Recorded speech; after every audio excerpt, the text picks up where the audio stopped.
He collapsed alone in the wild. Then lions surrounded him, but what they did next will leave you speechless. Could you stay calm in their paws? Tell us in the comments. What would you do under a golden African sun? The savanna stretched wide alive with movement, and songweaver birds chirped from acacia branches, and zebras grazed in the open distance, their stripes flickering under shafts of morning light. It was a familiar world to Daniel Kinu, one he had walked for nearly 3 decades as a ranger and guardian. Daniel stood outside the ranger post, boots dusted with red earth. Radio slung across his shoulder, static crackled before a voice broke through Eastern. Rich baby rhino, trapped, possibly injured. He didn't hesitate. Daniel's face tightened with purpose. He'd seen calves tangled in wire, separated from their mothers, or stuck in deep gullies after fleeing predators. Each call, each cry for help was urgent. He packed his medical satchel and strapped it to his motorbike.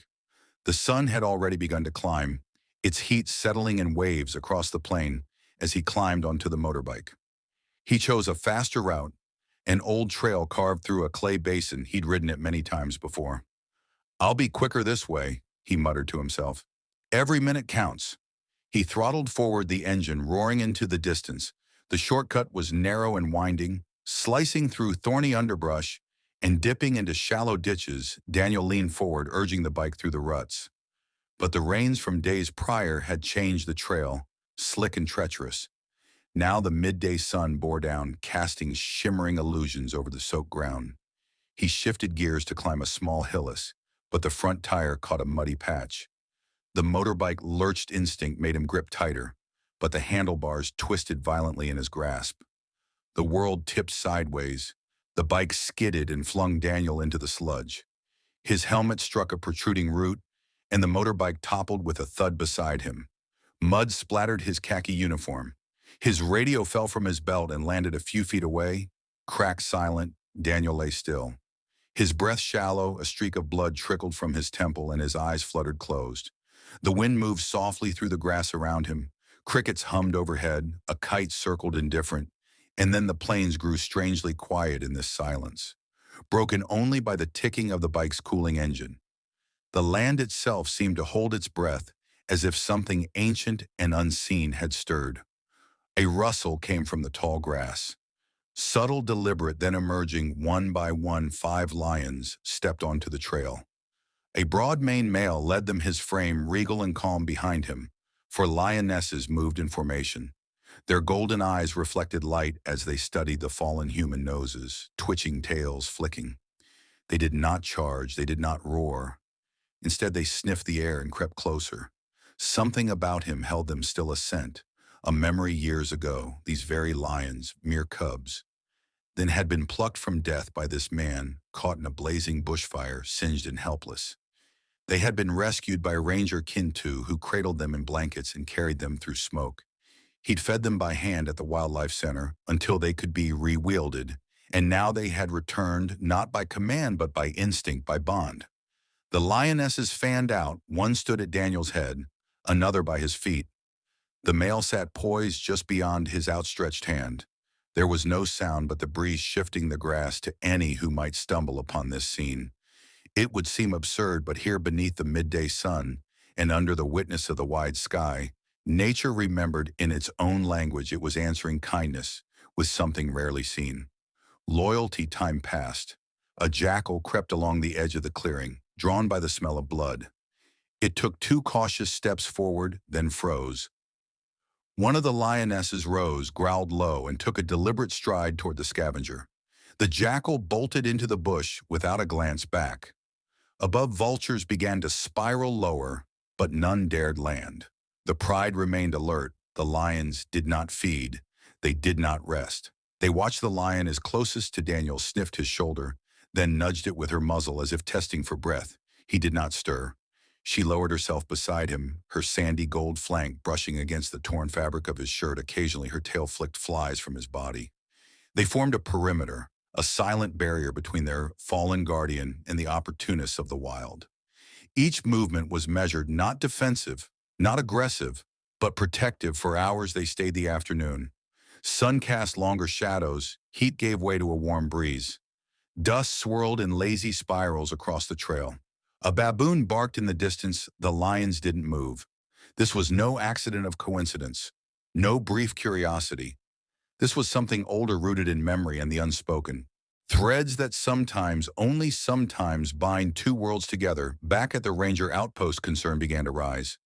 Daniel had not checked in. He always did. Repeated calls crackled unanswered. The radio remained stubbornly silent. One ranger adjusted the frequency, hoping for a response.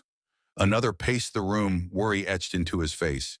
He would have called one, muttered, "Daniel doesn't go silent." They dispatched a drone, small, swift, fitted with a wide-angle camera. Within minutes, it soared above the Easter Trail, scanning the muddy shortcut Daniel often took. Then they saw him, the motorbike overturned. Daniel motionless beside it, and then pause, confusion lines. The drone zoomed closer. 5 lions encircled his body, one lying beside him, not feeding, not attacking. Just there, gasps filled the ranger post he surrounded. Someone whispered, "No! Look again, they're not hurting him." Orders flew. A rescue team assembled with urgency, yet caution weapons were packed not for use but in fear of what might go wrong. But there was a glimmer of hope, something about the lions' posture.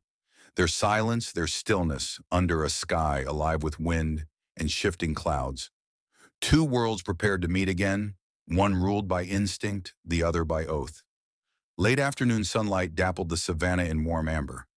The rescue jeep rumbled along the muddy trail tires, gripping soft earth as the vehicle neared the site.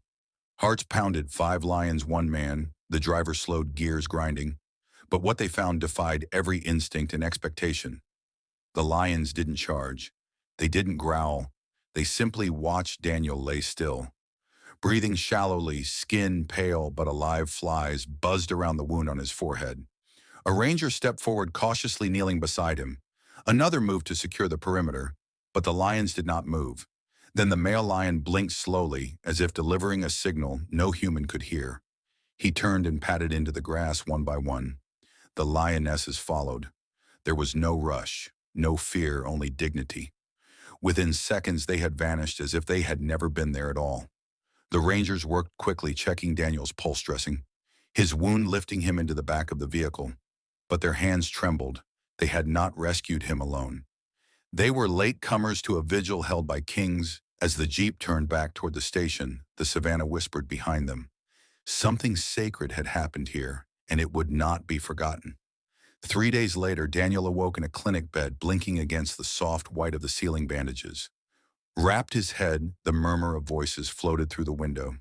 A young ranger entered, eyes wide with emotion. "They found you," he said softly. "But they weren't the first." Daniel's brow furrowed. "The lions," the ranger continued. "The ones from the bushfire, they were guarding you." Silence. Daniel turned slowly toward the window, eyes clouded. They remembered, he whispered. No other words came. Far from the clinic, under a clearing sky still soaked in daylight, the Pride lay at top a low ridge. The male watched the plains below. One lioness yawned and stretched, another cleaned her paws. There was no sign of violence, no sign of fear, only memory and loyalty. Sometimes nature offers no explanation, no logic, only a gesture, a decision made not in the mind, but in something deeper. Daniel would return to the bush eventually, but he would never again see lions the same way. Nor would the world, for sometimes the wild remembers kindness, and in rare, profound moments, the hunter becomes the protector. Not all memories are human. Sometimes the wild carries your kindness like a scar etched into the soul of the land.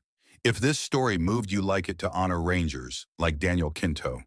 Globe showing Europe, Africa. Subscribe for more true wildlife stories where nature shows its heart. Lion Face. What would you do if lions guarded a fallen man? Come on below.